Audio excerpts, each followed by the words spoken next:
Anganwadi sisters అందరికీ నమస్కారం. ఈ రోజు అంగన్వాడీ వార్తలకి స్వాగతం. ఇంకా ఎవరైనా సబ్స్క్రైబ్ చేసుకోకపోతే వెంటనే సబ్స్క్రైబ్ చేసుకోండి. వీడియోస్ మాత్రం చాలా మంది చూస్తున్నారు. లైక్ చేయడం లేదు, ఖచ్చితంగా లైక్ చేయండి.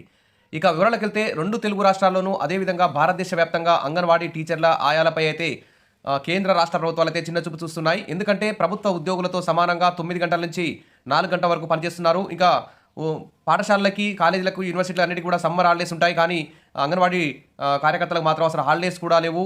తర్వాత వివిధ యాప్లలో సమాచారాన్ని అప్లోడ్ చేయడానికి, ఇతర డిపార్ట్మెంట్ల విధులు నిర్వహించడం, ఇలాంటి సమస్యల వల్ల ఇంకా వాళ్ళు చాలా రాత్రి వరకు కూడా పనిచేయాల్సి వస్తుంది. చాలా ఒత్తిడికి గురవుతున్నారు. ఇటు కరోనా టైంలో కానీ, ఇటు ఏ ప్రభుత్వ పథకాన్ని అమలు చేయాలన్నా కానీ అంగన్వాడీ టీచర్లు ఆయాలైతే కీలక పాత్ర పోషిస్తున్నారు. ఇక పేద, బడుగు, బలహీన వర్గాలు వస్తున్నటువంటి ఈ అంగన్వాడీ కేంద్రాల్లో వారికి ప్రీ స్కూల్, మరి కార్పొరేట్ కాన్వెంట్ స్కూళ్ళలో చదివించలేని వారందరూ కూడా మరి అంగన్వాడీ కేంద్రాల్లో చదువుకోవడానికి వస్తున్నారు. వారికి మరి ప్రీ స్కూల్ అందించడంలో కూడా అంగన్వాడీ టీచర్లు అయితే సక్సెస్ అవుతున్నారని చెప్పుకోవచ్చు. మరి ఇంతటి ప్రీ స్కూల్ మరి బడుగు బలహీన వర్గాలకు అందించాలనే లక్ష్యం ప్రభుత్వాలకు ఉంటే ఖచ్చితంగా అంగన్వాడీ టీచర్లకి, ఆయాలకి జీతాలు పెంచాల్సిన అవసరం ఉంది. మరి అంగన్వాడీ టీచర్లని గాలికి వదిలేయడం ఇది మాత్రం ప్రభుత్వాలకు తగదు. ఇటు కేంద్ర ప్రభుత్వం, రాష్ట్ర ప్రభుత్వాలు, కేంద్ర ప్రభుత్వం 60% నిధులు, తర్వాత రాష్ట్ర ప్రభుత్వం 40% నిధులతో అంగన్వాడీ కేంద్రాలకి బడ్జెట్లో కేటాయిస్తున్నారు.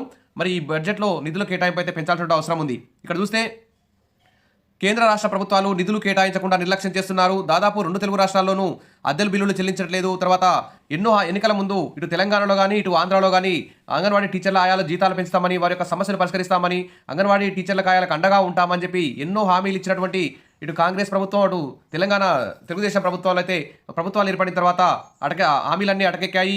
అంగన్వాడీ టీచర్ల ఆయాల అవస్థలు తీరకుండా ఉన్నాయి. తీవ్ర ఆందోళనలో టీచర్లు, వర్కర్లు అంటూ ఇక్కడ న్యూస్ అయితే అలర్ట్ కావడం జరుగుతుంది. ఇక తెలుగు రాష్ట్రాల్లో అంగన్వాడీ కేంద్రాలను పట్టించుకోవడంలో రాష్ట్ర ప్రభుత్వాలు మీనమేషాలు లెక్కిస్తున్నాయి. ఇక చిన్నపిల్లలు, గర్భిణీలకు ప్రీ స్కూల్ న్యూట్రిషన్ అందించడంలో మరి అంగన్వాడీ టీచర్లు అయితే చాలా ఇబ్బందులు ఎదుర్కొంటున్నారు. 2 తెలుగు రాష్ట్రాల్లోనూ రిటైర్మెంట్ బెనిఫిట్ అయితే చాలా తక్కువగా ఇస్తున్నారు. తర్వాత రిటైర్మెంట్ అయిన తర్వాత వెంటనే కూడా ఆ మొత్తాన్ని కూడా ఇవ్వడం లేదు. తర్వాత జూన్లో రిటైర్మెంట్ అయినటువంటి వారికి ఇప్పటివరకు కూడా మన రిటైర్మెంట్ బెనిఫిట్స్ అయితే అందలేదు. కాబట్టి తీవ్ర ఆందోళనలో ఉన్నారు. తర్వాత ఉద్యోగులకి, పెన్షనర్లకు అందరికీ మరి ఐఆర్, డిఏలు పెంచినప్పుడల్లా మరి అంగన్వాడీ టీచర్లకు ఆయాలకు కూడా పెంచాల్సిన అవసరం ప్రభుత్వాల మీద ఉంది. తర్వాత అద్దె భవనాలు నడుస్తున్న భవనాలకైతే ఇంకా అద్దె బిల్లులు రావడం లేదు. ఓనర్లు అయితే అద్దె భవనాలు నడుస్తున్న కేంద్రాలకు తాళాలేస్తామని చెప్తున్నారు. కనీసం 2 తెలుగు రాష్ట్రాలు కూడా పాలు కూడా టైంకి రావడం లేదు. నాణ్యమైన సరుకులు రావడం లేదు. కోడిగుడ్లలో నాణ్యత కూడా లేదు. ఇటీవల ఫుడ్ పాయిజన్ కేసుల వల్ల చాలా అందరూ కూడా ఇబ్బందులు ఎదుర్కొని క్షేత్రస్థాయిలో అంగన్వాడీ టీచర్ల ఆయాలైతే చాలా లబ్ధాల నుంచి చాలా వ్యతిరేకత అయితే ఎదుర్కొంటున్నారు. అంగన్వాడీ టీచర్లను, ఆయాలను నిలదీస్తున్నారు. కాబట్టి వెంటనే ప్రభుత్వం, కేంద్ర రాష్ట్ర ప్రభుత్వాలు వెంటనే అంగన్వాడీ టీచర్లను ఆదుకోవాల్సిన అవసరం ఉంది. ఈ బడ్జెట్ సమావేశాల్లోనే ఆశాలకు 18,000 కనీస వేతనం అమలు చేయాలి, ఆశాలకు ఇచ్చిన ఎన్నికల వాగ్దానం అమలు చేయాలి అంటూ ఇక్కడ బస్సు జాతా కార్యక్రమం నల్గొండ జిల్లాకు వచ్చింది. అక్కడ మాట్లాడుతున్నటువంటి పలువురు నాయకులు. కానీ మరి ఫిబ్రవరిలో జరిగే అసెంబ్లీ బడ్జెట్ సమావేశాల్లో ఆశా వర్కర్లకు రాష్ట్ర ప్రభుత్వం 18,000 ఫిక్స్డ్ వేతనం నిర్ణయించాలని, పీఎఫ్, ఈఎస్ఐ ఉద్యోగ భద్రత కల్పించాలని, లేదంటే ఆశాలు సమ్మెకు సిద్ధమవుతారని మాజీ ఎమ్మెల్యే జూలకంటి రంగారెడ్డి అయితే హెచ్చరించారు. మరి ఈ విధంగా మరి అంగన్వాడీ టీచర్ ఆయాల కంటే ముందే అంగన్వాడీ వ్యవస్థ ఏర్పడింది. దాదాపు ఇప్పుడు 50 సంవత్సరాలు స్వర్ణోత్సవాలు జరుపుకుంటున్న సందర్భంలో ఇప్పుడు మరి అంగన్వాడీ టీచర్లకు కూడా మరి కనీస వేతనం 26,000 అమలు చేయాలి, సమాన పనికి సమాన వేతనం అమలు చేయాలి. అంగన్వాడీ టీచర్లకు ఆయాలకు కూడా పీఎఫ్ సౌకర్యం, ఈఎస్ఐ సౌకర్యం, ఉద్యోగ భద్రత కల్పించాలి.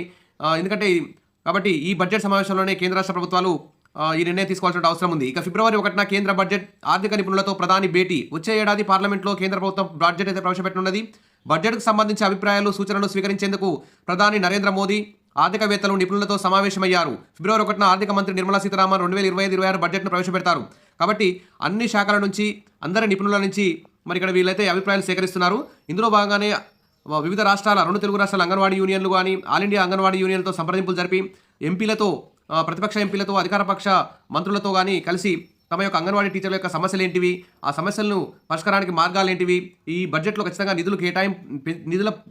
నిధులు పెంచే విధంగా మరి కృషి చేయాల్సిన అవసరం ఆల్ ఇండియా అంగన్వాడీ యూనియన్ల మీద కూడా ఉంది, రాష్ట్రాల అంగన్వాడీ యూనియన్ల మీద కూడా ఉంది. కాబట్టి ఈసారి బడ్జెట్లో ఫిబ్రవరి 1న కేంద్ర బడ్జెట్ ప్రవేశపెడుతున్నారు. ఆ బడ్జెట్లో మరి కేంద్ర ప్రభుత్వం అంగన్వాడీలకు నిధులు పెంచేలా, అంగన్వాడీ టీచర్ల ఆయాలకు ప్రభుత్వ ఉద్యోగులుగా సుప్రీంకోర్టు ఇచ్చిన తీర్పు ప్రకారం ప్రభుత్వ ఉద్యోగులుగా గుర్తించడం, పెన్షన్, గ్రాట్యుటీ సౌకర్యాన్ని కూడా అమలు చేసే విధంగా నిర్ణయాలు తీసుకోవాల్సిన అవసరం ఉంది.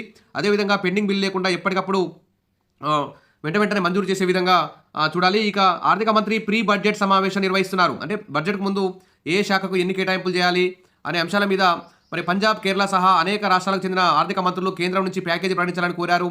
అదేవిధంగా మన రాష్ట్రాల అంగన్వాడీ ఐసీడీఎస్ వ్యవస్థ కూడా బడ్జెట్ పెంచాలని మరి ఐసీడీఎస్ మంత్రిని కూడా కలవాల్సిన అవసరం ఉందని అంగన్వాడీ యూనియన్లు అయితే గుర్తించాలి. కాబట్టి ఇక రాష్ట్ర ప్రభుత్వాలు కూడా ఫిబ్రవరిలో బడ్జెట్ ప్రవేశపెడతాయి. కాబట్టి ఆ బడ్జెట్‌లో కేంద్ర ప్రభుత్వం కూడా బడ్జెట్ పెంచాలి. రాష్ట్ర ప్రభుత్వం కూడా అంగన్వాడీ వ్యవస్థకి బడ్జెట్ పెంచాలి. వారి యొక్క ఆర్థిక సమస్యలన్నీ పరిష్కరించాలని చెప్పేసి కోరుతున్నారు. ఎందుకంటే వచ్చే బడ్జెట్ సమావేశాల్లో ఇటు తెలంగాణ, ఏపీ రాష్ట్ర ప్రభుత్వాలు ఉద్యోగులకు పీఆర్సీలు, డిపెండింగ్ డీఏలు ఇవన్నీ విడుదల చేసే అవకాశం ఉంది. ఆ ఉద్యోగులతో సమానంగా అంగన్వాడీ టీచర్లకు, ఆయాలకు కూడా మరి జీతాలు పెంచాల్సిన అవసరం రాష్ట్ర ప్రభుత్వాల మీద కూడా ఉంది. కాబట్టి వెంటనే అంగన్వాడీ టీచర్లకు 26,000 ఫిక్స్డ్ వేతనం, పీఎఫ్, ఈఎస్ఐ, ఉద్యోగ భద్రత, పెన్షన్, గ్రాట్యుటీ, రిటైర్మెంట్ బెనిఫిట్స్, సొంత భవనాలు, ఇతర మౌలిక సదుపాయాలు, free gas, free current, water facility ఇవన్నీ కూడా వెంటనే కల్పించాలి. ఈ అంగన్వాడీలపై కేంద్ర రాష్ట్ర ప్రభుత్వాల చిన్నచూపు తగదు అని చెప్పేసి బడుగు బలహీన వర్గాల లబ్ధిదారులందరూ కూడా కోరుకుంటున్నారు. ఎన్నో ఆశలతో ఈ ప్రభుత్వాలను ఎన్నుకున్నారు. కాబట్టి ఆ ప్రభుత్వాలు కష్టాల్లో ఉన్న వారిని ఆదుకుంటారని చెప్పి ఆశిద్దాం. అంగన్వాడీ టీచర్ల ఆయాల జీతాలు పెంచి అంగన్వాడీలకు ఒక స్వర్ణయుగం తీసుకొస్తారని చెప్పి కోరుకుందాం. Wish all the best. మరిన్ని అప్డేట్స్ కోసం మన ఛానల్ని ఫాలో అవుతుండండి. వీడియోస్ అయితే లైక్ చేసి ఉండండి. Thank you.